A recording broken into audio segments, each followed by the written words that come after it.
Big week at our house. A couple of movies we've been looking forward to for quite a while. From the poster here behind us, you can probably guess what one of them is. We'll talk about those and more. Welcome in. This is the Screening Room Podcast. Are either one of these any good? Wow, this is a good movie. It's pretty good. Well, the director from yesterday doesn't think so. It stinks. He's sorry. You waste our film. It's so bad. Thank you for joining in. She is Hope Madden. He's George Wolf. And this is the Screening Room Podcast. We've got, 6 or 7, I think, to talk about. Two big ones. Most of them in theaters, but at least one streaming. So let's get at it as we put up our phones and yell, Bruce. First up in theaters, Bruce Springsteen's journey crafting his 1982 album, Nebraska, which emerged as he recorded Born in the USA with the E Street Band. Based on Warren Zanes' book, it's Springsteen, Deliver Me From Nowhere. Yeah, you know what I just found out today? This is based on the book. The guy, Warren Zanes, who wrote the book, was previously, I'm going to mess up this title, he was the director of education and programs at the Rock and Roll Hall of Fame. Which is, luckily, where we got to see this film. That's right. They had a special screening at the Rock Hall, and it was so cool. They also had one for a few months ago. They had the screening of the Bob Dylan movie. That's right. A Complete Unknown up there. We didn't get to go to that one, but we weren't going to miss this. No. So it was fantastic, man. It was great. We're massive Springsteen Springsteen fans. In case, that's just one of the posters. We had several to choose from. Yeah. And actually, Nebraska has always been my favorite Springsteen album. I think a lot of people feel that way. And State Trooper is my favorite Springsteen song. And so for me, I loved seeing how these songs were crafted, and I loved hearing these songs because they're just not. They're the more ignored, I think, from his catalog. Yeah, and the star is Jeremy Allen White. So good, and he, much like Timothée Chalamet in A Complete Unknown, he does his own guitar playing and he does his own singing, and I thought sometimes got eerily close to the original recording. So he does a great job. But in case you're not familiar, this is, again, much like A Complete Unknown, it's not a complete biography of a life. It centers in, and I think the wise choice that a lot of these biographies are making now, it centers in on just a few year period. Yeah. And that period is the making of the album Nebraska, because to go back at the end of 1981, that's where the movie really begins, at the end of the tour that he did to support the album The River in 1981. He was just breaking through to the mainstream. His first top 10 hit. Hungry Heart, smash. And it smashed, and the album was a double album, but a big hit and a big hit tour. So the record company was thinking, all right, now we got something. This is where we do it. Global. He was on the cover of Time and Newsweek back in the 70s. For years. Everybody's been saying this is the next big thing. We got it. And what does he do? He turns up with the record company with an album of stark acoustic folk songs about death and murder and devastation and desperation and dead dogs. This is why I like it so much. And obviously the record company and all the people around him were like, "What are you doing?" Yeah. And so as the years have gone on, the decades have gone on. Of course, this album has become a classic. Yeah.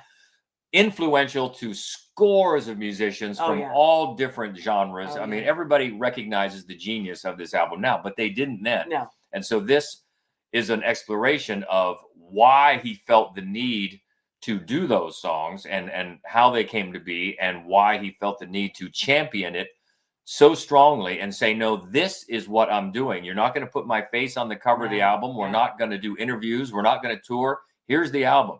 Really quite a curveball at that point in his career. But I don't think, even if you're like not a massive Springsteen nerd, right? The movie is really about who he was during this period, right? More than it is about the album itself, more than it is about the songs themselves. It's about a man who is sort of dreading the fact that he is about to become a massive global superstar, losing himself, dealing with the depression that ran in his family. And that's really where the heart of the film is. I mean, if you're a massive Springsteen fan like us, it's very cool to hear about how these songs came about and to watch, which I think with some subtlety Cooper gives you glimpses into what created these songs. But the film is really about the man at this turning point in his life and what he was dealing with. Yeah, the writer-director is Scott Cooper, Mhm. who, of course, did a music-themed Oscar-winning film with Crazy Heart years ago that won Jeff Bridges an Academy Award. Mhm. And I did see a bit of an interview where Cooper was talking about after that, of course, everybody came at him to do more movies just like that. Yeah. And he's resisted them all until now. Yeah.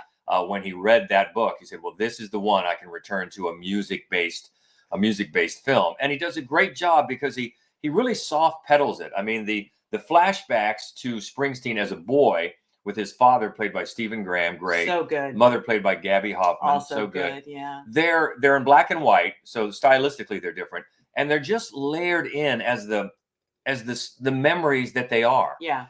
They don't take over the film, but they provide really important context for what was coming to the surface. And they're beautifully shot. They're beautifully shot. Yeah. Beautifully shot. And they're just like echoes of memories. Yeah. And the whole film is like that. If you come in not a Springsteen fan, you won't know, for instance, that Jeremy Strong is playing Springsteen's longtime manager, John Landau. And they don't feel the need, the film doesn't feel the need to spoon feed that to you. Right. Like text, John Landau, Springsteen's manager. Right. And I love that. I do too. Because it really doesn't They're matter. just the people in his life. They're the people in his life. Yeah. And you'll get the gist that it's his manager. You can tell that from how they're interacting. And once again, Jeremy Strong, another fantastic supporting performance. Yeah. He's been an MVP in so many movies. Yeah, He's great. Yes, he is. And you see the orbit of people around Springsteen as he's gotten more and more clout in the music industry and within his record company, that at this point they kind of had to listen to him. Yeah. You know? Yeah. Maybe before They didn't want to. Before Born to Run, Right. he didn't quite have that clout. Well, now he does. And even though they knew he would become what he did become with Born in the USA, it was put on the back burner. Although some of those songs do surface, because as he's going through and writing some of these songs, you will recognize some that didn't end up on Nebraska. They ended up on Born in the USA. Yeah. And actually, even that, the way they show a lot about how the album was recorded, Yeah. and that in fact he had recorded almost the entirety of Born in the USA, his biggest selling album ever, and shelved it. He was like, "That's not the one we're doing right now." And you can just see like his band and his manager and the record company being like, "Whoa, it's not a great plan." Yeah, because the legendary story goes down through the years, it's passed on the fact that what he did, he got this at the time, a new piece of recording equipment, 4-track on a cassette, that you could have a little mini recording studio in your bedroom. And that's what he did. And he just did demos of these songs on this cassette. And then he carried it around, the cassette, without a case that the film keeps returning to. Where's the case for this cassette? Just for months, and trying to mix it and tried it out with the band. And he didn't like it until he just decided, no, we're going to release this on the cassette. And then it's really funny because as heavy as the film is, it does have some light moments. It does. Most of them having to do with how people are reacting to this new direction, and the record company and the engineers, one of them played by Mark Maron. Yeah. Small part, but part. It is fun to see. Trying to say, you mean I got to release this? This? Where's the case for this cassette? So it does have some light moments, but it is pretty heavy and surprisingly emotional. Yeah, it I is. thought, and heartfelt. Mhm. There is a bit of a curious device. They do introduce a fictional girlfriend named Faye, played by Odessa Young, who didn't exist in Bruce's life. But for me, it was curious. But then as it went on, and you made a good point about it, why it worked for the story. Mhm. Yeah, the story is so much of it, because it is about him struggling with depression, is very interior. And so you need conversation with someone that these moments with her give the movie an opportunity to articulate what's happening. And that can feel very forced in a movie, and it didn't in this. It felt very natural. She's great. I like Odessa Young and everything. And in much the same way, they use it with John Landau when he goes home to his wife, Yes. played by one of Meryl Streep's daughters, Right. Gummer. Is it Jamie? I forget. Anyway, but they use that conversation to where John Landau and how he's feeling about it. Yeah. And in a very organic way to get his feelings about the project and what was going on at the time. So yeah, it's understated, but it's also, I mean, even if you just take out the fact that this is a legendary musician, it's a story of a man trying to find peace in his life and come to grips with a troubled past, his depression, and take the steps into becoming not only the artist, but the person Yeah. that he wanted to be. So I think it works on both levels. It And does. it's I agree. really, yes, we were hyped up about it. Yes, we were predisposed to like it. Yes, we are the audience that it is targeted. Guilty. But I think even if you're not a fan, I mean, because I've seen music films about artists that I didn't really care for, that you can still appreciate them in the film, story that they're telling. Yeah. And I think this would be one. And plus the pace of it, the feel of it, I think fits the album. Stripped down. Yeah. It's very understated. Yeah. And I hope, because I think just today, as we tape this, the box set of Nebraska, all the recordings that he did is coming out. So maybe more people will find that album that haven't been exposed to it before. And it's incredible. It is incredible. The stories that he tells are incredible. And also I think the film does a good job of gently laying down some inspirations for the songs. You see bits of movies, Badlands, Night of the Hunter is in there. There's a Flannery O'Connor book, and she's name checked at least once. She is name checked. And then the band Suicide and the song Frankie Teardrop, right? That very much is an inspiration for the song State Trooper. Yeah.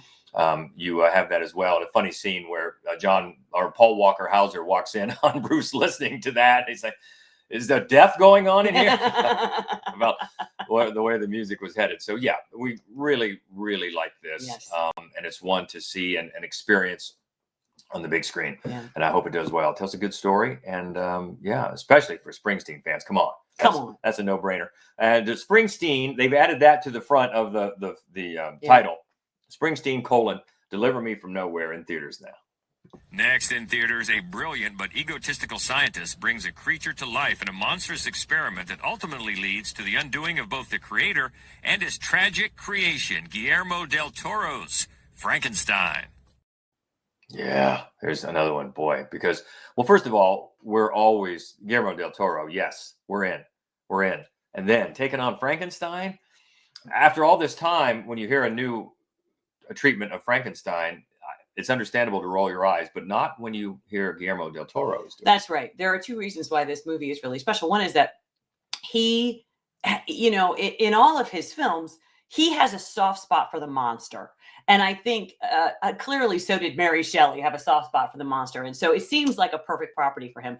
The other thing I really like about this movie is that it stays much closer, although there is there's a B story that is added, but on the whole, this stays much closer to Mary Shelley's book than, for example, the Boris Karloff version and other versions like that. Though I love that movie. I think James Whale's Frankenstein and Bride of Frankenstein, masterpieces. But they're very far away from the text because he is completely inarticulate the entire time. Maybe in the second movie he can say "smoke good," but that's all. Whereas in the book, he learns to speak, and then he learns to speak quite well. And so Jacob Elordi plays the creature, and it's an interesting look for the creature too, because Elordi is so long and limby. You just feel like these femurs go on for days. And then he's playing opposite Oscar Isaac, always brilliant, who is playing the mad scientist. And they're just a great, odd couple, these two. Like, oh yeah, because Oscar is not a big guy. No. And Jacob Elordi is very tall and very limby. Yep. So yeah, the contrast is great. And the look, oh my God, the look is great. So I mean, the monster gorgeous. is great, but all the vistas right from the beginning when they start at the North Pole. Yeah. Which, as you have said before, most don't. No, they don't. Yeah. And then moves inside to these Victorian archways and windows. It's just beautiful. And I know this is coming on Netflix in a few weeks, but please, if you're going to see this, see it on the big screen because it is worth it. It is so gorgeous. Oh. It's so gorgeous. The color and textures, the way that red pops in the different scenes. Just that, his lab itself is like some sort of macabre goth art gallery. It's crazy how gorgeous this is. And then Mia Goth plays Elizabeth, and it's a much different treatment of Elizabeth than any of the previous versions of this. And her look is spectacular as well. But a lot of sort of metallics, gauzes, and greens and blue. It kind of gives you this sense of like, nature and mechanics at odds with each other. Yeah. It's just breathtaking to look at this movie. And It is. she is great. She's great as she always is in that sort of strange, peculiar, elegant way that she always brings to film. She's wonderful. Christoph Waltz plays her uncle. And this is where the movie veers the most from the book, is that there's this sort of lengthy B story with this uncle. It's not that it's bad, but the movie is long. It's over 2 hours. 2:30, yeah. And they probably could have trimmed. I think that's my only real complaint about this movie is they could have trimmed a bit. Yeah, I think, and one of the things I do love about Del Toro is his heart is always on his sleeve. Oh. God bless him. Never more than this movie. Never more than this movie. And I think maybe there's a couple instances where it's just a little too much, a little too on the nose about the message about who the real monsters are. Yeah. I think it maybe a couple times pushes just a little too far, but that is really nitpicky for a movie that is such an epic, grand revisioning of the story and going back to the roots in a lot of ways. Although you're right, it does add that B story. But if you're a fan of the book, as I know you are, you were happy right from the beginning. I was happy. Yeah. In the trailer, when I saw the North Pole, I was just so elated that was the approach that they were going to take. And it is, and I just can't say enough about how gorgeous this is. It's so gorgeous. This movie is so beautiful. I mean, it's got to be, if it doesn't get nominations for production design, costumes. Oh yeah. I mean, it just looks fantastic. It does. So I really hope people get the chance to see it on the big screen, because it is totally worth it. And a great story. Yeah, obviously. And when you can have a classic revisited like this, I think it is worth it. Yeah. And you can always leave it to the filmmaker. Right. And he gets the writing credit as well for he adapting. does. Yeah. And that's a funny thing too. You know, I know that Dracula's a great story. Dracula's a great book. Mary Shelley's Frankenstein is one of the all-time classics of literature. It's just amazing. It is one of the greatest novels of all time. Of course, we know she wrote it when she was 18. She's one of the very first she probably gave birth to science fiction. Yeah. She certainly was one of the first horror. She was certainly the first person to really combine science fiction and horror. A lot of people, Asimov, a lot of people get a lot of credit for things that she did 50 years earlier and at 18. It's astounding. It's astounding when you think about that. That she wrote that 18. Yeah. And of course, a time when any sort of creation like that by a woman was going to be pushed. Well, they all said that her husband wrote it. Exactly. There you go. I mean, it's yeah, it is amazing the kind of influence this has and continues to have here in 2025. Someone finding new ways to get into that classic story. Yeah. And I just think, somebody mentioned to us on YouTube that, with Nosferatu last year and with Frankenstein right now, and of course there's a Dracula coming soon, a Bride of Dracula coming soon from Maggie Gyllenhaal. It's fascinating that a few years ago they tried to sort of rekindle Universal Monsters and they were all failure because they were all a cash grab. And now we see these really brilliant filmmakers telling us and showing us gloriously what there is to love about those properties that doesn't involve money. Yeah, those were bad movies. They were bad movies, and these are amazing movies, and I can't wait for the Frankenstein. Yeah. I mean I can't wait for Gyllenhaal. Yeah, that'll be next. But this is here now. One to see in the theaters. Guillermo del Toro wins again, and that's Frankenstein. Also in theaters, the story of Lorenz Hart's struggle with alcoholism and mental health as he tries to save face during the opening of Oklahoma. Richard Linklater's Blue Moon. You never know what you're going to get from Richard Linklater. I know. I mean, he really varies from film to film. And this one is, I think, unlike any of his films that I've seen, it plays like a stage play. And that is appropriate because of the subject matter. Lorenz Hart goes to, in the opening of the film, opening night of Oklahoma, where his partner, Dick Rogers, is having his very first ever Broadway show with his new partner, Oscar Hammerstein. And from the box seat, Lorenz Hart knows that his career is over.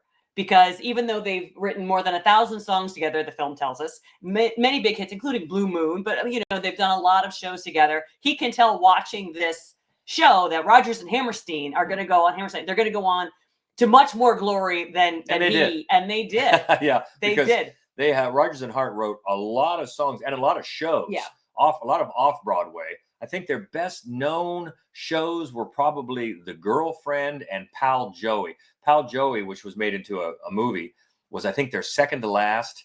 But yeah, once it was Rodgers and Hammerstein, well then, yeah, those are the ones that everybody remembers. Oh yeah. And so he leaves the show a little bit early, and he goes to the bar Sardi's, where he and the bartender are friends, and then the piano player there also friends, and then E.B. White of Charlotte's Web and Strunken White is also over there writing, scribbling in his notepad, having a drink by himself. And that's really where most of the movie unspools, is he just like regales everybody in the bar with tales of how bad Oklahoma is. And as they wait for the actual group, the party from Oklahoma to come to Sardi's for their big post event. And that's where most of the film is. And he doesn't want to talk about Oklahoma. He wants to talk about this girl that he is in love with. And she's 20 years old and he's 47. And she's played by Margaret Qualley, who towers over him. And that's one of the things too. So Ethan Hawke plays Hart, and they do everything they can to physically minimize him. I'm going to guess that Lorenz Hart must have been a very short man. That's a big part of this movie. And all of the cast towers over him. And he's you know, very sassy. He's incredibly the way he speaks is like nobody. I mean, he's just, the banter is amazing. The stories are amazing. It's a really, really good performance. It's really a character study. He carries the entire film, and he does a magnificent job of it. And whether you are a big fan of American musical theater, and I'm not, it's a fascinating introduction to the creative process behind it. Because for one thing, I did not have to sit through Oklahoma, so that's a plus. But it was a fascinating, and it was such an interesting moment in this man's life, and not the moment films are usually made of. This is the moment where he's already reached his peak. This is the moment where he sees it. Everything goes down from here. And it does. And it's unfortunate because he's pinned all of his hopes on this 20-year-old Yale poet who clearly is not going to take up with him. And he's watching his career walk out the door at the same time. And it's really just beautifully told. Very theatrically told, but in a just very elegant and lovely way. So I was super impressed. Well, it's similar to what we were talking about with the Springsteen movie. You don't have to be a fan of musical theater to recognize this is a good movie. There you go. It's much the same way. And Ethan Hawke just continues to impress. He gets better every year. He has. I've said many times I wasn't a fan early on, but I am now. Oh, he has done nothing but get better. Yeah. And he's so good now. Yeah, and he is. Yeah, he is. And this continues his winning streak. So, and I do like musicals. So Oklahoma, not my fave, but I recognize that it's just got the songbook is Oklahoma with an exclamation point. He says that every time he says it. So that is Blue Moon, and that's in theaters. Another one for spooky season in theaters. A woman's desperate search for her long-lost sister falls into obsession upon realizing that the imaginary demon from their childhood may have been real. It's Shelby Oaks. Yeah, this is getting a lot of buzz. And it was so cool because we got to see this just last weekend. Nightmares Film Festival here in Columbus, Ohio, featured this movie. And the filmmaker, Chris Stuckman, came in to introduce and do a Q&A, which was super cool. It was very cool. It was super, super cool. Because he lives in Akron. This is one of the cool things about this movie is that it's an Ohio filmmaker. And he still lives here in Ohio. And he shot it in Ohio. But this is not like your run-of-the-mill little local filmmaker thing. I mean, this is a big movie. It's going to national release. Mike Flanagan is presenting it. And it's years in the making. But and I think sometimes that the trailer undersells it because it makes it seem like it is a found footage film. And there are found footage segments. A woman is talking to a documentarian trying to sort of regenerate interest in the cold case of her missing sister, who was a YouTube paranormal investigator who went missing on the day of her final broadcast. And then it's shot all over Ohio. The Mansfield Penitentiary, which is where Shawshank Redemption was filmed. Spooky place. It's a spooky place. And Cleveland Public Library System, and an actual dark county, Ohio. And then this sort of dilapidated, long closed amusement park where several films have been made here. And it just, when it's not, the found footage is very effective in what it is doing. But when he gets away from that, he creates sort of a spooky urban legend kind of a feel about everything, as this woman just disregards people's advice to her and decides she's going to piece this together. The police don't care anymore. She's going to follow these clues. And a lot of times you're going, this was a bad eventually she'll realize that this was maybe a bad decision on my part.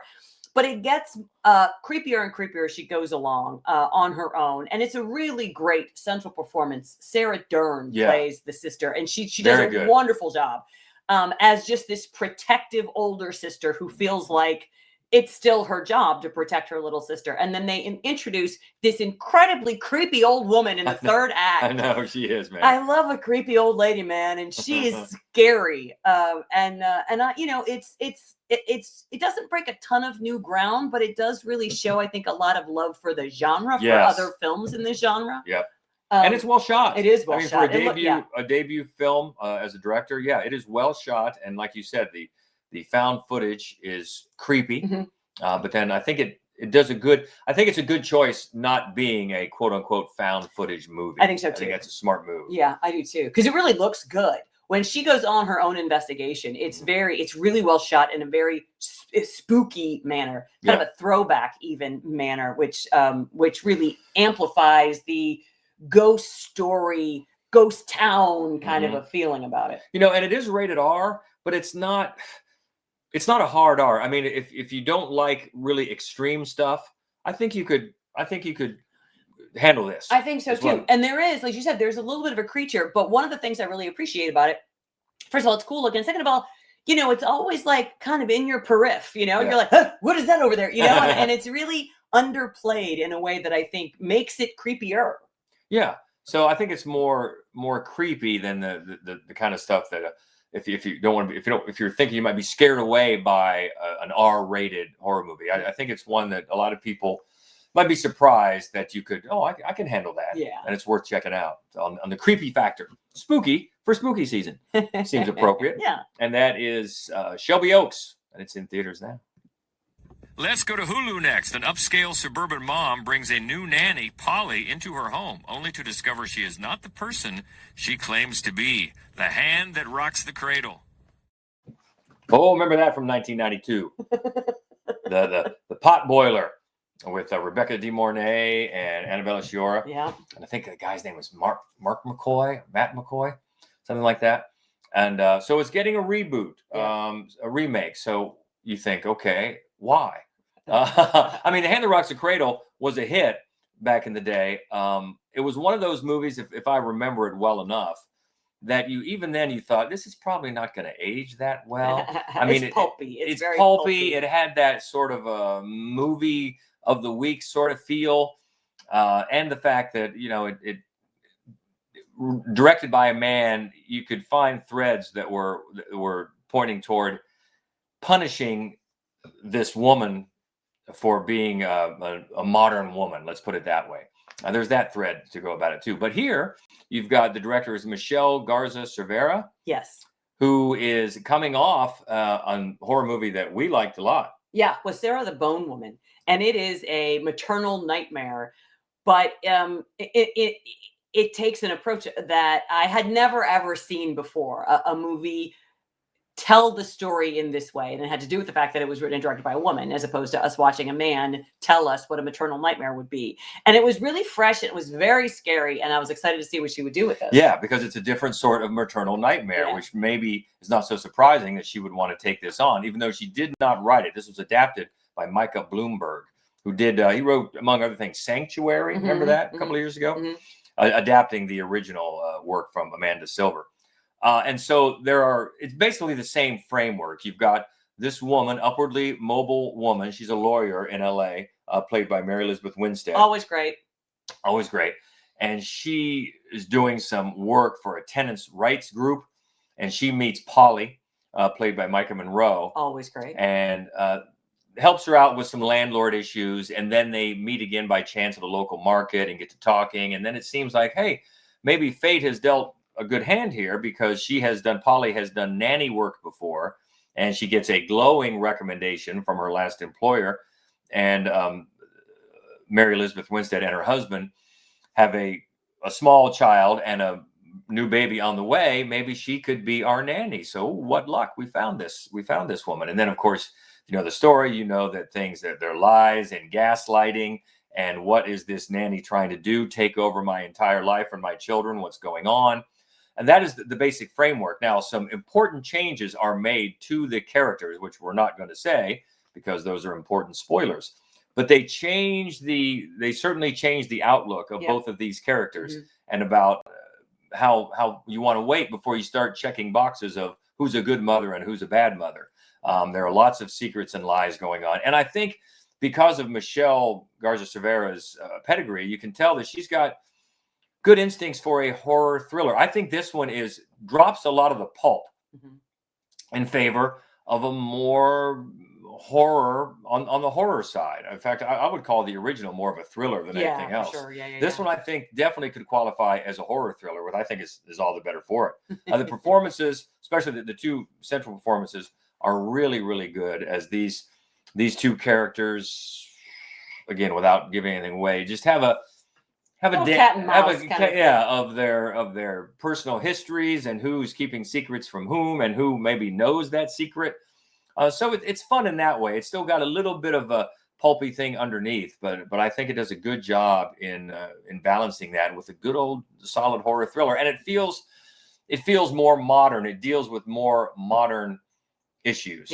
I think, and it still brings up though a lot of the story beats from the original, just in different ways with different types of characters with different stories going around them. So it's not great. It's still built upon some contrivances, as a lot of these movies are, but I think it does a good job answering the question: why are we going to do that? Why are we going to bring this up again? Are we just going to do the exact same movie? Well, what are you doing?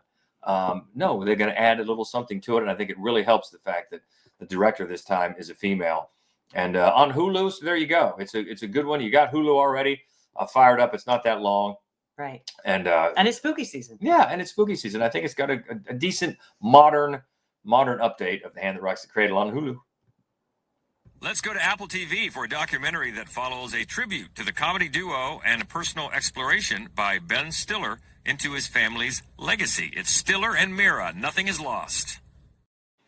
Well, I think by now people have long known that Ben Stiller's father was George Costanza's dad on Seinfeld. So he was a performer in his own right. But if you grew up in the 70s, as I did, Stiller and Meara were everywhere. They were on all the shows. They were just a constant presence everywhere as a comedy duo. And his parents, Ben Stiller's parents, and Meara and Jerry Stiller. And they had this comedy act that really started back in the 60s on the Ed Sullivan Show, and then flourished in the 70s. And then they stayed married, although their careers, eventually they started pursuing solo projects, different movies, different TV shows, until they both have now passed away. But this is just a loving tribute from Ben Stiller to his parents. And the title, Nothing is Lost, comes from the fact that the catalyst for this is the fact that Ben and his sister are having to clear out the apartment that they basically grew up in, that their parents lived in for forever, because they're going to sell it. And they find, because their parents have passed. Yeah, their parents have passed. And they find that they saved everything. There are so many reels of home movies and just cassettes that Jerry Stiller just recorded of them talking to each other, just boxes of cassettes and all this stuff that they saved. So of course, if you're doing a documentary, that's a gold mine of stuff. And it's interesting too, the way he balances his own childhood with how now, as a parent, history is repeating itself, because he realizes some of the things that he didn't like about growing up in a show business family, he has now put onto his own kids because they have grown up in a show business family. If you didn't know, he's back together with Christine Taylor, and they're raising their two kids again. They were separated for a while, but got back together. So his kids are growing up in the show business family, and were complaining about some of the same things that he did and his sister complained about by growing up in a show business family. So, Ben Stiller is not shy about pointing that out, and he realizes that. And just the things that you look back on in your family history, and that you realize you can't escape, but maybe you don't really want to.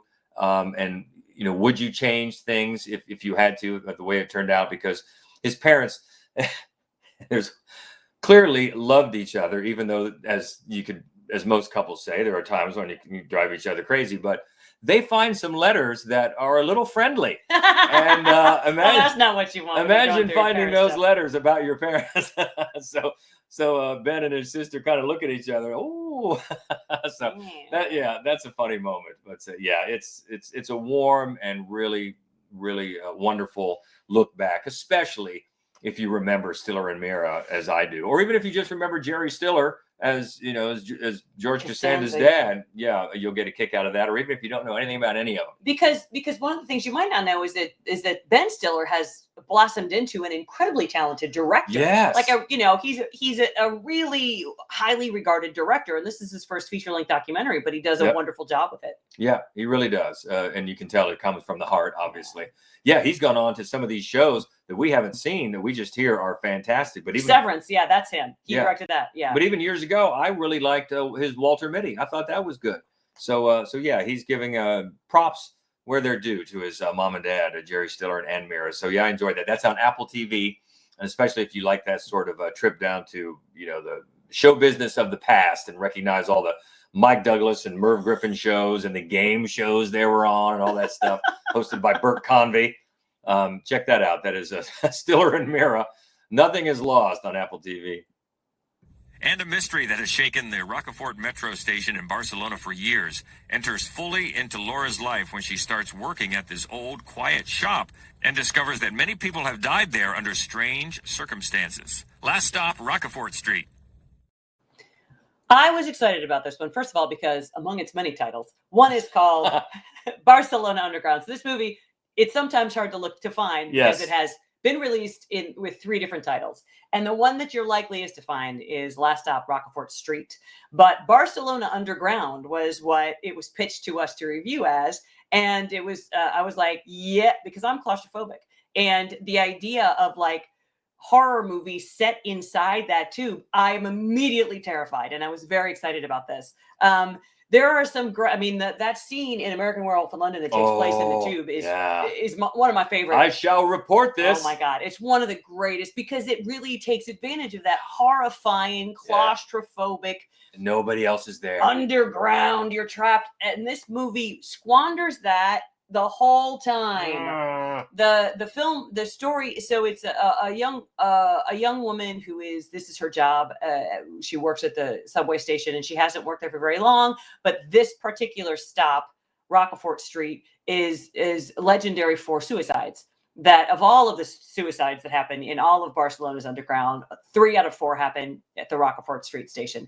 And early in the movie, one of the train drivers witnesses an old woman kill herself, and then our protagonist witnesses that train driver kill himself, and then she starts having hallucinations. So she goes and looks up this cop who, it's just nonsense. He arrested some serial killer back in the day, and somehow that guy had exorcised a demon at one point, and none of it has anything to do with anything at all. They also have scary dogs that they completely squander. There's no logic. There's this one horror movie trope that you will see immediately and be like, oh, when is that going to reveal itself?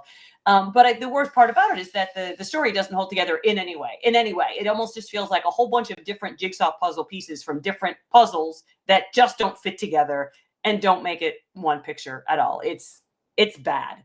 It's very disappointing. Yeah, so it may be called Barcelona Underground. It may be called Last Stop, Rocafort Street, or it may be called Electric Boogaloo. Yeah, you don't know. Yeah, but not really worth, unfortunately, checking out. And that one's in theaters.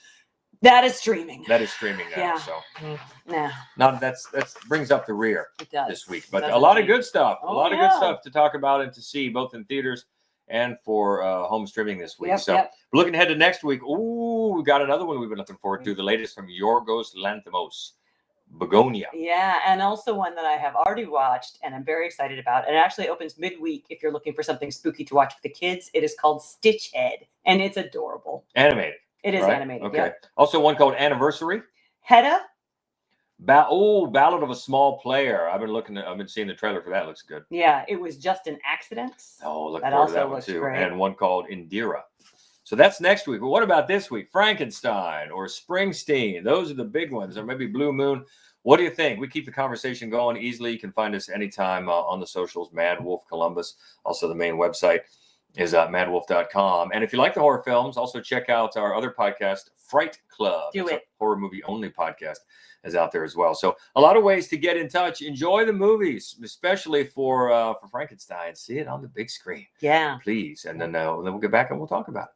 And until next week, stay well. She is Hope Mann. He's George Wolf. And this is the Screening Room Podcast. See ya. I do wish we could chat longer, but I'm having an old friend for dinner. Bye.